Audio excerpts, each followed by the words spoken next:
Boa noite. Olha, tem coisa pior do que perder de 7-1 para a Alemanha no Mineirão. É perder de 10-0, como aconteceu com a seleção de Fiji hoje à tarde. O público, claro, foi solidário, porque os brasileiros sabem bem o que é passar por um vexame desse, né? Mas vamos mudar de assunto, vamos falar de coisa alegre. As histórias dos atletas que participam dos Jogos Olímpicos Rio 2016 têm nos despertado a curiosidade e as emoções, principalmente as de sonhos, suor, superação e conquistas. E é o que não falta nesta edição das Olimpíadas. Pois olha só esta que tem como personagens 2 nadadores da equipe dos Estados Unidos. Um é o maior ídolo, Michael Phelps, e o outro uma jovem atleta vencedora da prova dos 200 metros livres, na noite dessa terça, em que Phelps ganhou mais 2 medalhas. Em 2006, o já ídolo norte-americano, então com 21 anos e 5 medalhas de ouro, dava esse autógrafo para uma criança de apenas 9 anos, chamada Katie Ledecky. Ontem, os 2, agora colegas de equipe, conquistaram ouro nos Jogos Olímpicos do Rio. A longevidade da carreira de Phelps garantiu que as 2 gerações, com diferença de 12 anos, estejam nadando lado a lado. Phelps conquistando a 21ª medalha dourada e Ledecky vencendo a primeira Olimpíada, em que já conquistou 2. Ela é considerada um novo fenômeno da natação. E um dizendo para o outro que é seu ídolo. Bacana demais, né? Bom, agora o assunto é outro. Depois que o Jornal da Alterosa mostrou no início desta semana a revolta de clientes que levaram cano de uma revendedora de carros na capital, mais gente nos procurou para denunciar o mesmo problema em outra loja, também de Belo Horizonte. As vítimas deixaram os veículos para serem vendidos na agência, mas ela fechou as portas, deixando todo mundo na mão. A primeira conversa sempre era pela internet. Segundo esta vítima, que preferiu não mostrar o rosto, a loja entrou em contato depois de ver o carro dele, avaliado em R$60 mil, anunciado em um site. O contrato de venda consignada foi assinado em 21 de junho. A funcionária da loja entrou em contato comigo dizendo que já tinha um comprador em mãos e que se eu poderia deixar o carro lá 2 dias para o comprador dar uma olhada no carro. Passados 2 dias, eles entraram em contato comigo dizendo que o carro já havia sido fechado à venda. E no último sábado, para minha surpresa, encontrei a loja fechada. Este homem, que também não quis se identificar, foi outra vítima da agência. O carro dele, avaliado em R$17 mil, teria sido vendido, mas até agora, nada do dinheiro. Ele investigou e criou um dossiê dos funcionários ligados a Trato Feito Business Car, que ficava no bairro Carlos Prates, região noroeste da capital. Eu tive contato apenas com o possível dono lá, o senhor Gilcimar. Ele falava que a gente tinha que falar com o vendedor Marcos, que é essa pessoa que fugiu com o dinheiro das pessoas aí dos pagamentos. Nós fomos até a loja, que estava fechada e com placa de aluga-se. A Polícia Civil investiga o caso. De acordo com a Delegacia de Furtos e Roubos de Veículos, 4 funcionários da loja já foram ouvidos. Outras testemunhas devem ser intimadas. No início da semana, nós mostramos um caso parecido. Clientes da Bueno Car, que fechou as portas sem nenhum aviso, também teriam ficado no prejuízo. O coordenador do PROCON da Assembleia Legislativa dá dicas para evitar que problemas como este aconteçam. Esses contratos têm que ser por escrito. É importante também que o consumidor conheça a empresa, ou seja, exija ali um contrato social da empresa para que você saiba quem são os sócios. Por fim, uma consulta aí tanto ao Poder Judiciário como aos PROCONs para saber se existem reclamações, ações judiciais, não só contra a empresa, como também contra o nome de algum dos sócios. Mais 3 pessoas foram presas hoje em Governador Valadares, na 7ª fase da Operação Mar de Lama, que investiga fraude em licitações e contratos da Prefeitura. Gente graúda da administração municipal suspeita de ter recebido propina para beneficiar empresários. A Polícia Federal e o Ministério Público cumpriram 4 mandados de prisões preventivas. O ex-procurador-geral do município, que já havia sido afastado do cargo no início das investigações, agora foi preso. O ex-diretor do SAAI, Omir Quintino, que estava detido desde a primeira fase da operação, teve outro mandado de prisão expedido pela Justiça. Os atuais secretários de Desenvolvimento, Edmilson Soares, e de Educação, Jaider Batista, também foram detidos. A 7ª fase da Operação Mar de Lama investiga 6 contratos de obras públicas que, segundo a Polícia Federal, foram fraudados. O prejuízo só nesses casos pode chegar a R$700 mil. Elas foram totalmente direcionadas para as empresas envolvidas no esquema criminoso, construídos procedimentos administrativos para dar aparência de legalidade a algo que era totalmente ilegal. Essas empresas também possuem contratos milionários com a Secretaria de Educação. E também, com base nesses contratos, se identificou que dinheiro que era utilizado para custear os contratos era desviado também para o pagamento de propina. Os 2 secretários presos estão afastados dos cargos. 3 mandados de busca e apreensão foram cumpridos nos locais onde, segundo a polícia, aconteciam os recebimentos de propina. Foi encontrado em uma das planilhas de uma das empresas envolvidas, essa expressão custo político, um nome pomposo para se chamar a propina. A polícia informou ainda que chegou até os nomes dos suspeitos depois de 2 delações premiadas do ex-diretor adjunto do SAAI, Vilmar Rios, preso na primeira fase da operação. Foi fundamental para que nós pudéssemos identificar que o secretário municipal de Educação, em um determinado momento, ele recebeu das mãos diretamente do diretor adjunto do SAAI, do antigo diretor adjunto do SAAI, valores, envelopes pardos contendo quantias em dinheiro na sua residência. Uma quadrilha especializada em roubo de sacas de café fez mais vítimas em uma fazenda de Boa Esperança, no sul do estado. Os bandidos ainda obrigaram os funcionários da propriedade a carregarem um caminhão com os produtos. Um prejuízo de mais de R$400 mil. Cerca de 10 homens armados e encapuzados invadiram a fazenda. Renderam 2 funcionários que estavam no quarto e logo já foi rendendo a família da casa mais próxima. Colocaram todos juntos num quarto, presos. Eles ficavam ameaçando com armas toda hora. Tinha criança por meio. Para roubar o café que estava neste galpão, os criminosos pegaram um dos caminhões da fazenda. O veículo era parecido com este. Os funcionários ainda tiveram que ajudar os bandidos a carregar o caminhão.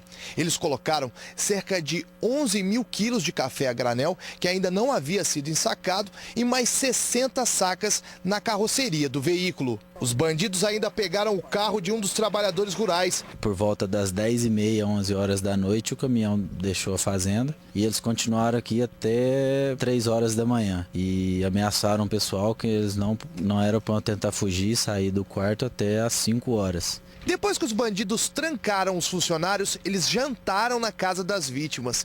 Enquanto eles se alimentavam, eles debocharam dos trabalhadores rurais. Falavam que precisaria trocar uma geladeira, que a geladeira estava velha, que tinha que estar mais fácil as coisas para facilitar a aproximação deles.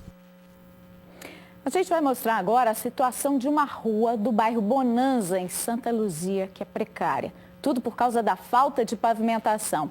O resultado é a poeira, aliás, um poeirão que tem deixado moradores revoltados e o pior, com problemas de saúde. Os vídeos enviados por moradores do bairro Bonanza, em Santa Luzia, mostram a nuvem de poeira que se forma quando os carros passam por aqui. A via é uma das principais do bairro e fica atrás de uma escola municipal. Olha o sofrimento do povo aqui. Olha para você ver que situação precária. E o povo sofre com pneumonia, com bronquite, asmática. Hoje está até confortável pela situação da rua, porque jogaram alguns caminhões de água ontem. Mas aqui é insuportável a poeira. Jacinta sofre com a poeira. Ela tem asma e por isso tenta manter a casa sempre limpa. A gente não tem gosto de ver uma casa limpa. Acaba de limpar, a poeira vem e invade tudo. Nós não aguentamos mais. É tudo problema de respiração. Teve gente que mudou para cá e voltou para onde morava. Por quê? Porque não aguenta. Chegou aqui, passou mal, a criança teve problema de bronquite e teve que voltar. Queremos asfalto! Queremos asfalto! Queremos asfalto! A Prefeitura de Santa Luzia informou que essa rua, Espírito Santo, vai ser asfaltada na segunda etapa do programa de infraestrutura. Isso deve ocorrer a partir do mês de outubro. Foi controlado hoje o incêndio que atingiu a vegetação da Serra do Curral, na região centro-sul de Belo Horizonte, aliás, na zona sul bem da cidade. Moradores dos bairros Mangabeiras e Sion se assustaram com as chamas que chegaram perto de prédios e casas. Da janela dos prédios, moradores registraram a cena. As chamas atingiram a mata na noite dessa terça-feira e se alastraram rapidamente. O calor e a fumaça invadiram a região e deixaram muita gente preocupada. Uma pena, todo ano acontece. Queimada sempre incomoda, né? E pior de tudo, você sabe, você cuida e vem pessoas para destruir, sabe? Depois de trabalhar durante parte da noite no combate ao incêndio, bombeiros retornaram nessa manhã. A noite ficou sem controle, estava muito perigoso para a gente combater. Retornamos hoje, 5 horas da manhã. Segundo os bombeiros, a área atingida até agora é de cerca de 13 hectares, o equivalente a 3 campos de futebol. A suspeita é de que o incêndio tenha começado após alguém colocar fogo em uma lixeira ao lado da mata, lá perto daquelas casinhas do aglomerado Acabamundo. A lixeira ficou danificada e parte do lixo queimado ainda está lá. Olha, na chegada das guarnições pela madrugada aqui, foi verificado, possível que tenha sido, né, o fogo tenha dado início ao final da Rua Correia, né, o início do aglomerado ali. Mas a gente não pode confirmar nada, que a gente não fez o vasculhamento completo. Alguém se descuidar com fogo, com esse tempo seco, é criminoso. Hoje choveu de manhã no Rio de Janeiro e amanhã pode ser que chova em Minas e refresque um pouco este calor em pleno inverno. Veja agora na previsão do tempo.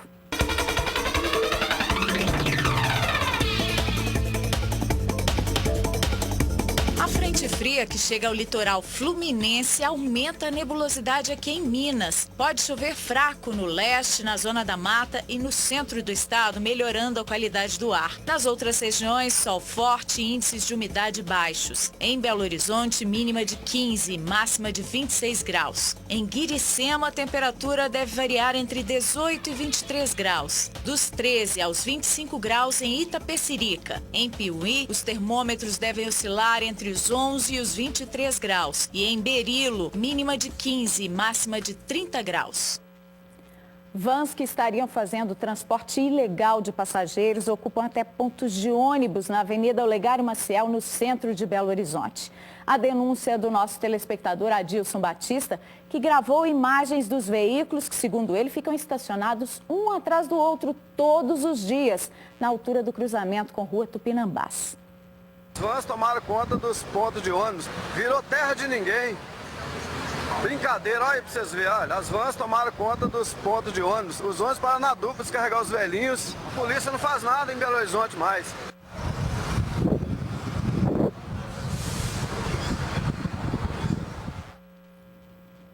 Tá precisando de uma fiscalização lá. Nós procuramos a PM para falar sobre esse caso, mas a sala de imprensa nos informou que, por ser ponto facultativo hoje, devido aos jogos no Mineirão, aliás, para todos os servidores, não foi possível responder essa demanda, mas é preciso alguém ir lá.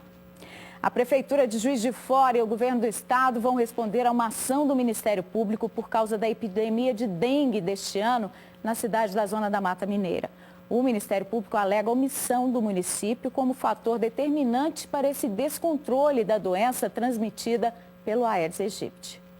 Juiz de Fora registrou quase 16 mil casos prováveis de dengue este ano. Os dados divulgados no boletim epidemiológico de 18 de julho ainda mostram que a cidade teve 44 mortes confirmadas em decorrência da doença. Este cenário fez o Ministério Público entrar com uma ação civil pública contra o município de Juiz de Fora e contra o Estado. Apesar de todo esse tempo, apesar de toda essa negociação, apesar de ter sido feita proposta de termo de ajustamento de conduta para o município, que não foi aceito pelo município de Juiz de Fora, nós chegamos no momento que não vimos outra solução a não ser ajuizarmos a ação.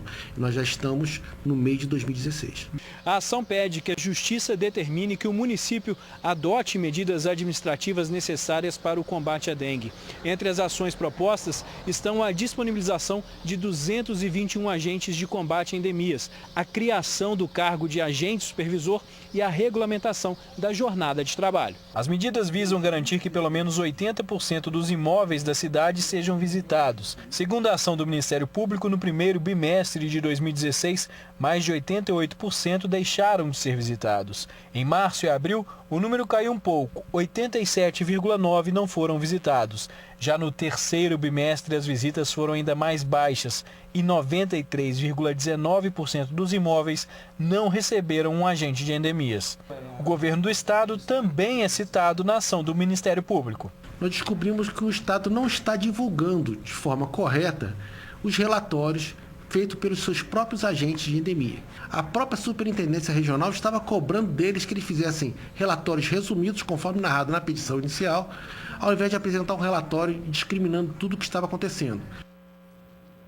A maioria dos consumidores em Belo Horizonte pretende gastar menos e pagar parcelado o presente do Dia dos Pais neste ano. Foi o que apontou um levantamento feito pela Câmara de Dirigentes Lojistas da capital. O problema está na crise econômica e nos preços nas lojas. Na verdade, a gente tem procurado mesmo o preço mais atrativo, né? Preço acessível, porque tá difícil, né? Uma pesquisa da CDL mostrou que o consumidor vai desembolsar em média R$ 117 com o presente do Dia dos Pais. As roupas, com 33%, são as preferidas. Em segundo lugar estão os calçados, com 16,5%. E na hora do pagamento? Parcelado muitas vezes, o máximo que puder. 10 vezes sem juros, né? No cartão, no cheque, pré-datado. Mas tem gente que prefere economizar e pedir aquele desconto pagando à vista. À vista costuma ter os descontos, aí depende. Pagando à vista tem desconto aí. A pesquisa da CDL mostrou ainda que os comerciantes não estão nada otimistas. O comerciante também está esperando um ticket médio menor, que as pessoas possam vir presentear, mas não estão esperando um crescimento. Tanto que ele está fazendo uso assim, de ofertas, promoções, desconto para atrair esse consumidor para sua loja e divulgando mesmo seus produtos em redes sociais, sem gerar custo adicional para ele, porque ele já está trabalhando com uma margem também bem apertada. Pelo que a gente está vendo aí, não está muito bom não. Acho que o pessoal está muito sem dinheiro, tá procurando uma coisa mais baratinha mesmo, né? Antigamente já tiveram que fechar o shopping por causa de superlotação e etc. Hoje em dia, isso não acontece mais de forma nenhuma. Mesmo com tantas mudanças no comportamento do bolso, algumas coisas não podem faltar de jeito nenhum no Dia dos Pais. Compreensão, amor, carinho, afeto, principalmente o presente, o churrasquinho e a cervejinha que eles adoram. É isso aí. A Polícia Militar apreendeu milhares de CDs e DVDs piratas em Divinópolis. Um jovem foi detido. Foram apreendidos mais de 70 mil CDs e DVDs falsificados, além de 54 gravadores. O material estava em um apartamento no centro de Divinópolis. A gente havia recebido algumas denúncias em datas anteriores, dando conta de que 2 irmãos estariam utilizando de um imóvel no centro da cidade para comercialização de CDs e DVDs falsificados e também pela prática de tráfico de drogas. No local, a polícia prendeu Davi Correia, de 20 anos. Ele foi flagrado saindo do apartamento com vários CDs falsificados. Também nós encontramos uma balança de precisão, 5 tabletes de maconha, uma bucha da mesma substância, dinheiro, uma balança de precisão e 2 rádios de comunicação. Davi nunca tinha sido preso. Para a PM, ele tentou se justificar. Inicialmente ele disse que só comercializava CDs e DVDs falsificados. Diante da flagrância, né, da descoberta aí dessa fábrica clandestina na residência dele, ele se manteve em silêncio e não quis relatar. A polícia recebeu informações de que o irmão do Davi também participa do esquema de falsificação. Ele foi identificado e está sendo procurado. Uma feira de agricultores familiares reúne vários produtos do campo na Serraria Souza Pinto, em Belo Horizonte. Muitos deles fresquinhos e até orgânicos. Mas há ainda muitas novidades nesta edição da Agriminas, além das oportunidades de negócios que podem ser feitos no local. Já viu galo de mais de 1 metro de altura? É impressionante, tem muita diferença do caipira comum, né? Esses são da raça índio gigante e tem nomes de super-herói. É o Superman, Wolverine, Ciclope, né? Mulher Maravilha, que são as matrizes. Então, assim, a gente realmente tem uns grandes super-heróis. Tem um cantando aí, deve ser o Wolverine ali, ó. Além das curiosidades, a feira tem a simplicidade, o aconchego de Minas. E cada trem bom, da farinha ao biscoito, da fruta à compota. Deu vontade? Que tal degustar goiabada? Bom demais, né? Uma delícia. Uma viagem pelos sabores do estado. Cachaça de Salinas, mel de carangola, pimenta de Frei Inocêncio. A geleia vem de Rio da Morte, em São João del Rei, terra da beata Inhaxica. E as meninas de Inhá, porque além da devoção, nós formamos um grupo para a produção do resgate da culinária artesanal. E uma visita a Minas não é a mesma sem queijo, doce de leite e café. Tudo isso está reunido na 10ª edição da Feira da Agricultura Familiar do Estado. A feira é uma vitrine para o Belo Horizontino, para as pessoas que vêm visitar. Ele pode degustar, ele pode levar para casa os nossos produtos e para negócios. Um outro objetivo da feira é incentivar a capacitação do produtor rural. Só em Minas são 866 mil deles trabalhando na agricultura familiar. Oportunidades de profissionalização que podem render bons resultados, como é o caso da Joelma e da Marilis. Nascidas e criadas no campo, as jovens irmãs de Tarumirim, leste de Minas, resolveram partir para a agroindústria há 3 anos. Hoje a produção é de 500 quilos de açúcar mascavo por mês, além de melado, rapadura e outros doces. Através da nossa experiência, a gente leva essa motivação para os jovens. Eu sempre achei muito importante a permanência no campo, porque eu sei que é possível, eu sei que tem estrutura para isso, eu sei que o jovem pode permanecer no campo, porque tem emprego para ele, que tem educação e tem qualidade de vida, que é o mais importante.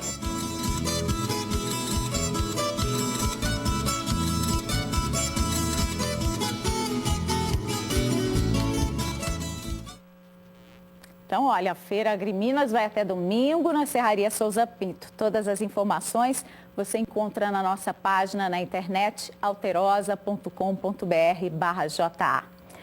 Jornal da Alterosa fica por aqui. A seguir você vai ver o SBT Brasil e a gente volta amanhã. Boa noite, até lá.